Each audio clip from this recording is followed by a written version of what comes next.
Hello everyone, welcome back to another tutorial of Freelancer.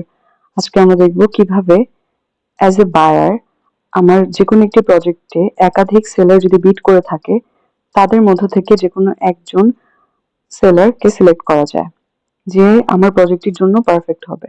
প্রথমে আমার অ্যাকাউন্টটি বায়ার মধ্যে থাকতে হবে, দেন আমি আমার প্রজেক্টসগুলো থেকে যে কোনো একটি প্রজেক্টের সেলারদেরকে সিলেক্ট করবো। সো আমার নোটিফিকেশনে ক্লিক করলে এখানে এসে পড়বে যে আমার এই প্রজেক্টের জন্য কে কে প্রপোজাল দিয়েছে। সো যে কোনো একটি নোটিফিকেশনে ক্লিক করলে আমাকে টেবিলটিতে নিয়ে যাওয়া হবে যেখানে আমি সেলারদের লিস্ট দেখতে পারবো।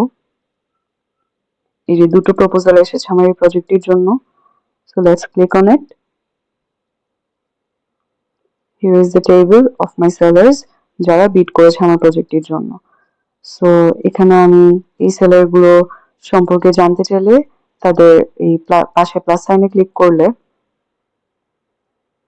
এখানে তার ডিটেইলস আমি দেখতে পারবো যে আমার প্রজেক্টের জন্য কম্পিটেবল কিনা সে। Same goes here for the second seller. Seller details দেখে আমি চুজ করব যে আমার প্রজেক্টের জন্য সে পারফেক্ট কিনা। সো প্রথমে আমি একটি প্রজেক্ট সেট করতে হবে, টাইমলাইন সেট করতে হবে। সেই টাইমলাইনটিতে আমার সেলার যদি এগ্রি করে তাহলে আমি তার প্রপোজালটি অ্যাকসেপ্ট করে প্রজেক্টটিতে কাজ করতে পারবো। এখানে স্টেপ 1 মানে আমি একটি স্টেপ রাখবো আমার প্রজেক্টের জন্য। সেই স্টেপটির নাম, এই স্টেপটি কমপ্লিট করলে কত পার্সেন্ট পেমেন্ট সে পাবে, এবং টাইম এবং পেমেন্টের ডেট। এই ডেটে আমার কাজ কমপ্লিট করতে হবে এবং তাকে আমি পেমেন্টই করব। আমি আরো স্টেপ অ্যাড করতে চাইলে অ্যাড স্টেপে দিব, এছাড়া সাবমিটে ক্লিক করব। সো টাইমলাইন সেট করা হয়ে গিয়েছে। এখন আমি চাইলে তাকে অ্যাকসেপ্ট করে নিলে I have selected the perfect seller to work on my project.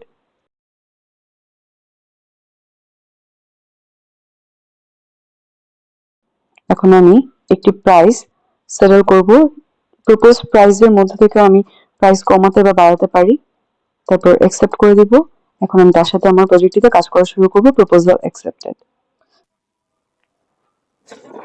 So this is how you select one of the best sellers among all the proposals for your project.